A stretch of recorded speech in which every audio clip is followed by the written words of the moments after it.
नमस्कार। श्रीमद् भगवत गीता को हिंदू धर्म में बड़ा ही पवित्र ग्रंथ माना जाता है। गीता के माध्यम से ही भगवान श्री कृष्ण ने संसार को धर्मानुसार कर्म करने की प्रेरणा दी। आज इस वीडियो के माध्यम से हम आपको गीता के कुछ चुनिंदा प्रबोधन सूत्रों के बारे में बता रहे हैं, जो भगवान श्री कृष्ण ने कलयुग के मापदंडों को ध्यान में रखते हुए ही दिए हैं। इसलिए आप सभी से निवेदन है कि इस वीडियो को पूरा देखें। श्लोक 1। त्रिविधम नरकस्येद द्वारम नाशमात्मनः काम क्रोधस्तदा लोभस्तमादेतत्रयम् त्यजेत। अर्थात काम, क्रोध व लोभ यह 3 प्रकार के नरक के द्वार हैं। आत्मा का नाश करने वाले हैं, अर्थात अधोगति में ले जाने वाले हैं। इसलिए इन तीनों को त्याग देना चाहिए। इस श्लोक का मैनेजमेंट सूत्र ये है, काम यानी इच्छाएं, गुस्सा व लालच ही सभी बुराइयों का मूल कारण है। इसलिए भगवान श्री कृष्ण ने इन्हें नरक का द्वार कहा है। जिस भी मनुष्य में ये 3 अवगुण होते हैं, वह हमेशा दूसरों को दुख पहुंचाकर अपने स्वार्थ की पूर्ति में लगे रहते हैं। अगर हम किसी लक्ष्य को पाना चाहते हैं तो ये 3 अवगुण हमें हमेशा के लिए छोड़ देना चाहिए, क्योंकि जब तक ये अवगुण हमारे मन में रहेंगे, हमारा मन अपने लक्ष्य से भटकता रहेगा। श्लोक 2। तानि सर्वाणि संयम्य युक्त आसीत मत्परः वशे हि यसेन्द्रियाणि तस्य प्रज्ञा प्रतिष्ठिता। अर्थात श्री कृष्ण अर्जुन से कहते हैं कि मनुष्यों को चाहिए कि वह संपूर्ण इंद्रियों को वश में करके समाहित चित्त हुआ मेरे परायण स्थित होवे, क्योंकि जिस पुरुष की इंद्रियां वश में होती हैं, उसकी ही बुद्धि स्थिर होती है। इस श्लोक का मैनेजमेंट सूत्र: जीभ, त्वचा, आंखें, कान, नाक आदि मनुष्य की इंद्रियां कही गई हैं। इन्हीं के माध्यम से मनुष्य विभिन्न सांसारिक सुखों का भोग करता है। जैसे जीभ अलग अलग स्वाद चखकर तृप्त होती है, सुंदर दृश्य देखकर आंखों को अच्छा लगता है। श्री कृष्ण अर्जुन से कहते हैं कि जो मनुष्य अपने इंद्रियों पर काबू रखता है, उसी की बुद्धि स्थिर होती है। जिसकी बुद्धि स्थिर होती है, वही व्यक्ति अपने क्षेत्र में बुलंदी की ऊंचाइयों को छूता है और जीवन के कर्तव्यों का निर्वाह पूरी ईमानदारी से करता है। श्लोक 3। योगस्त कुरु कर्माणि संगत्वक्त्या धनंजय सिद्धया सिद्धयो समो भूत्वा समत्वम योग उच्यते। अर्थात हे धनंजय, कर्म न करने का आग्रह त्याग कर यश या अपयश के विषय में समबुद्धि होकर योग युक्त होकर कर्म कर, क्योंकि समत्व को ही योग कहते हैं। इस श्लोक का मैनेजमेंट सूत्र: धर्म का अर्थ होता है कर्तव्य। धर्म के नाम पर हम अक्सर सिर्फ कर्म कांड, पूजा पाठ, तीर्थ, मंदिरों तक सीमित रह जाते हैं। हमारे ग्रंथों में ने कर्तव्य को ही धर्म कहा है। भगवान कहते हैं कि अपने कर्तव्य को पूरा करने में कभी यश, अपयश और हानि लाभ का विचार नहीं करना चाहिए। बुद्धि को सिर्फ अपने कर्तव्य यानी धर्म पर टिकाकर काम करना चाहिए। इससे परिणाम बेहतर मिलेंगे और मन में शांति का वास होता है। मन में शांति होगी तो परमात्मा से आपका योग आसानी से होगा। आज का युवा अपने कर्तव्यों में फायदे और नुकसान का नाप तोल पहले करता है, फिर उस कर्तव्य को पूरा करने के बारे में सोचता है। उस काम से तत्कालीन नुकसान देखने पर कई बार उसे टाल देते हैं और बाद में उससे ज्यादा ही हानि उठाते हैं। श्लोक 4। नास्ति बुद्धिर्युक्तस्य न चायुक्तस्य भावना न चाभावयतः शांतिर्शान्तस्य कुतः सुखम। अर्थात योग रहित पुरुष में निश्चय करने की बुद्धि नहीं होती और उसके मन में भावना भी नहीं होती। ऐसे भावना रहित पुरुष को शांति नहीं मिलती और जिसे शांति नहीं, उसे सुख कहाँ से मिलेगा। इस श्लोक का मैनेजमेंट सूत्र: हर मनुष्य की इच्छा होती है कि उसे सुख प्राप्त हो, इसके लिए वह भटकता रहता है, लेकिन सुख का मूल तो उसके अपने मन में स्थित है। जिस मनुष्य का मन इंद्रियों यानी धन, वासना, आलस्य आदि में लिप्त है, उसके मन में भावना, आत्मज्ञान नहीं होती। और जिस मनुष्य के मन में भावना नहीं होती, उसे किसी भी प्रकार से शांति नहीं मिलती। और जिसके मन में शांति न हो, उसे सुख कहाँ से प्राप्त होगा। अतः सुख प्राप्त करने के लिए मन पर नियंत्रण होना बहुत आवश्यक है। श्लोक 5। विहाय कामान यह कर्वान पुंश्चरति निष्प्रिय निर्ममो निरअहंकार स शांति मधि गच्छति। अर्थात जो मनुष्य सभी इच्छाओं व कामनाओं को त्याग कर ममता रहित और अंधकार रहित होकर अपने कर्तव्य का पालन करता है, उसे ही शांति मिलती है। इस श्लोक का मैनेजमेंट सूत्र। यहाँ भगवान श्री कृष्ण कहते हैं कि मन में किसी भी प्रकार की इच्छा व कामना को रखकर मनुष्य को शांति प्राप्त नहीं हो सकती। इसलिए शांति प्राप्त करने के लिए सबसे पहले मनुष्य को अपने मन से इच्छाओं को मिटाना होगा। हम जो भी कर्म करते हैं उसके साथ अपने अपेक्षित परिणाम को साथ में चिपका देते हैं। अपनी पसंद के परिणाम की इच्छा हमें कमजोर कर देती है और ना हो तो व्यक्ति का मन और ज्यादा अशांत हो जाता है। मन से ममता अथवा अहंकार आदि भावों को मिटाकर तन्मयता से अपने कर्तव्यों का पालन करना होगा, तभी मनुष्य को शांति प्राप्त होगी। श्लोक 6। न ही कश्चित् क्षणमपि जातु तिष्ठत्य कर्मकृत कार्यते है सह कर्म सर्व प्रकृति जय गुणे। अर्थात कोई भी मनुष्य क्षण भर भी कर्म किए बिना नहीं रह सकता। सभी प्राणी प्रकृति के अधीन हैं और प्रकृति अपने अनुसार हर प्राणी से कर्म करवाती है और उसके परिणाम भी देती है। इस श्लोक का मैनेजमेंट सूत्र। बुरे परिणामों के डर से अगर ये सोच लें कि हम कुछ नहीं करेंगे तो ये हमारी मूर्खता है। खाली बैठे रहना भी एक तरह का कर्म ही है, जिसका परिणाम हमारी आर्थिक हानि, अपयश और समय की हानि के रूप में मिलता है। सारे जीव प्रकृति यानी परमात्मा के अधीन है। वो हमसे अपने अनुसार कर्म करवा ही लेगी और उसका परिणाम भी मिलेगा ही। इसलिए कभी भी कर्म के प्रति उदासीन नहीं होना चाहिए। अपनी क्षमता और विवेक के आधार पर हमें निरंतर कर्म करते रहना चाहिए। श्लोक 7।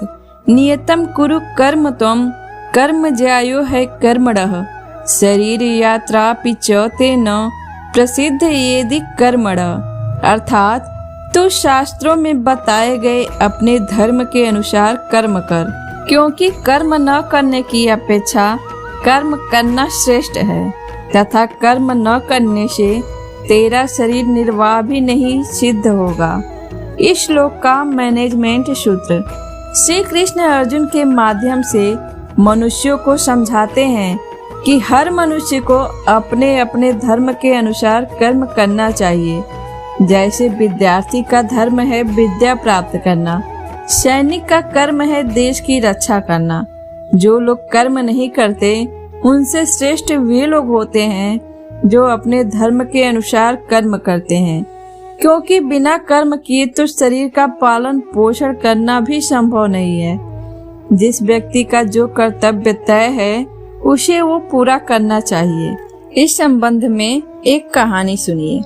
एक बार की बात है, एक घर में आग लग गई। घर में से सभी लोगों को निकाला गया। मोहल्ले के कुछ लोग आग बुझाने में लग गए तो कुछ लोग सिर्फ देख रहे थे। उसी घर में एक चिड़िया का घोंसला भी था। चिड़िया अपनी चोंच में थोड़ा पानी लाती और आग के ऊपर डाल देती, लेकिन आग बुझ ही नहीं रही थी। लेकिन चिड़िया भी रुक नहीं रही थी। वो बस अपनी चोंच में पानी भरकर लाती और आग में डाल देती। चिड़िया को बार बार मेहनत करते देख कौवा उसको देखकर हंसने लगा और बोला, चिड़िया तू पागल है क्या? तुझे क्या लगता है ये घर देख इतना बड़ा है और तेरी चोंच इतनी छोटी है। तुझे क्या लगता है तेरे बुझाने से ये आग बुझ जाएगी? चिड़िया ने कहा, हाँ मैं जानती हूँ कि मेरे बुझाने से ये आग नहीं बुझेगी, लेकिन जब भी इस आग के बारे में बात होगी तब मेरा नाम आग बुझाने वालों में होगा और तेरा नाम तमाशा देखने वालों में होगा। दोस्तों, उस चिड़िया को मालूम था कि उसके पानी डालने से आग नहीं बुझने वाला है, फिर भी वो अपना कर्तव्य समझकर इसे कर रही थी, क्योंकि भगवान ने स्वयं कहा है, कोई भी काम ना करने से बेहतर है आप जो भी कर रहे हैं उसे करिए। श्लोक 8। यद्यदाचरति श्रेष्ठस्त देवी तरोजनः स यत् प्रमाणम कुरुते लोकस्तदनुवर्तते। अर्थात श्रेष्ठ पुरुष जैसा आचरण करते हैं सामान्य पुरुष भी वैसा ही आचरण करने लगते हैं। श्रेष्ठ पुरुष जिस कर्म को करता है उसी को आदर्श मानकर लोग उसका अनुसरण करते हैं। इस श्लोक का मैनेजमेंट सूत्र। यहाँ भगवान श्री कृष्ण ने बताया है कि श्रेष्ठ पुरुष को सदैव अपने पद व गरिमा के अनुसार ही व्यवहार करना चाहिए, क्योंकि वह जिस प्रकार का व्यवहार करेगा सामान्य मनुष्य भी उसी की नकल करेंगे। जो कार्य श्रेष्ठ पुरुष करेगा सामान्य जन उसी को अपना आदर्श मानेंगे। उदाहरण के तौर पर अगर किसी संस्थान में उच्च अधिकारी पूरी मेहनत और निष्ठा से काम करते हैं तो वहाँ के दूसरे कर्मचारी भी वैसे ही काम करेंगे, लेकिन अगर उच्च अधिकारी काम को टालने लगेंगे तो कर्मचारी भी उनसे भी ज्यादा आलसी हो जाएंगे। श्लोक 9। न बुद्धि भेदम जनयेद ज्ञानम कर्म संगिनाम जो ये सर्व कर्माणि विद्यानियुक्त समाचरण। अर्थात ज्ञानी पुरुष को चाहिए कि कर्मों में आसक्ति वाले अज्ञानियों की बुद्धि में भ्रम अर्थात कर्मों में अश्रद्धा उत्पन्न न करे, किंतु स्वयं परमात्मा के स्वरूप में स्थित हुआ और सब कर्मों को अच्छी प्रकार करता हुआ उनसे भी वैसे ही कराएं। इस श्लोक का मैनेजमेंट सूत्र। ये प्रतिस्पर्धा का दौर है, यहाँ हर कोई आगे निकलना चाहता है। ऐसे में अक्सर संस्थानों में ये होता है कि कुछ चतुर लोग अपना काम तो पूरा कर लेते हैं, लेकिन अपने साथी को उसी काम को टालने के लिए प्रोत्साहित करते हैं या काम के प्रति उसके मन में लापरवाही का भाव पैदा कर देते हैं। श्रेष्ठ व्यक्ति वही होता है जो अपने काम से दूसरों के लिए प्रेरणा का स्रोत बनता है। संस्थान में उसी का भविष्य सबसे ज्यादा उज्जवल भी होता है। श्लोक 10। ये यथा माम प्रपद्यन्ते तांस्तथैव भजाम्यहम् मम वज्रामनुवर्तन्ते मनुष्य पार्थ सर्वश। अर्थात हे अर्जुन, जो मनुष्य मुझे जिस प्रकार भजता है यानी जिस इच्छा से मेरा स्मरण करता है उसी के अनुरूप मैं उसे फल प्रदान करता हूँ। सभी लोग सब प्रकार से मेरे ही मार्ग का अनुसरण करते हैं। इस श्लोक का मैनेजमेंट सूत्र। इस श्लोक के माध्यम से भगवान श्री कृष्ण बता रहे हैं कि संसार में जो मनुष्य जैसा व्यवहार दूसरों के प्रति करता है दूसरे भी उसी प्रकार का व्यवहार उसके साथ करते हैं। उदाहरण के तौर पर जो लोग भगवान का स्मरण मोक्ष प्राप्ति के लिए करते हैं उन्हें मोक्ष की प्राप्ति होती है। जो किसी अन्य इच्छा से प्रभु का स्मरण करते हैं उनकी वह इच्छाएं भी प्रभु कृपा से पूर्ण हो जाती हैं। कंस ने सदैव भगवान को मृत्यु के रूप में स्मरण किया, इसलिए भगवान ने उसे मृत्यु प्रदान की। हमें परमात्मा को वैसे ही याद करना चाहिए जिस रूप में हम उसे पाना चाहते हैं। इस बात पर एक वाकया सुनिए। एक बार एक कवि महोदय हलवाई की दुकान पर पहुँचे, जलेबी ली और वहीं खाने बैठ गए। इतने में एक कौवा कहीं से आया और दही की परात में चोंच मारकर उड़ चला। हलवाई को बड़ा गुस्सा आया। उसने पत्थर उठाया और कौवे को दे मारा। कौवे की किस्मत खराब, पत्थर सीधे उसे लगा और वो मर गया। ये घटना देख कवि हृदय जागा। वो जलेबी खाने के बाद पानी पीने पहुंचे तो उन्होंने एक कोयले के टुकड़े से वहां एक पंक्ति लिख दी, काग दही पर जान गवायो। तभी वहां एक लेखपाल महोदय, जो कागजों में हेरा फेरी की वजह से निलंबित हो गए थे, पानी पीने आए। कवि की लिखी पंक्तियों पर जब उनकी नजर पड़ी तो अनायास ही उनके मुंह से निकल पड़ा, कितनी सही बात लिखी है।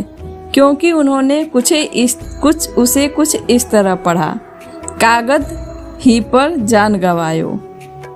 तभी एक मजनू टाइप लड़का पिटा पिटाया सा वहां पानी पीने आया।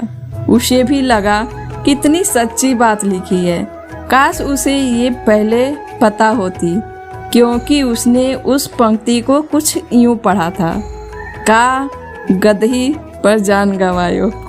इसलिए इसने बहुत पहले ही लिख दिया था, जाकी रही भावना जैसी, प्रभु मूरत देखी तिन जैसी। श्लोक 11। कर्मण्येवाधिकारस्ते माँ फलेषु कदाचन, माँ कर्म फल हेतुर्भुमा ते संगोस्व कर्मणि। अर्थात भगवान श्री कृष्ण अर्जुन से कहते हैं कि हे अर्जुन, कर्म करने में तेरा अधिकार है, उसके फलों के विषय में मत सोच।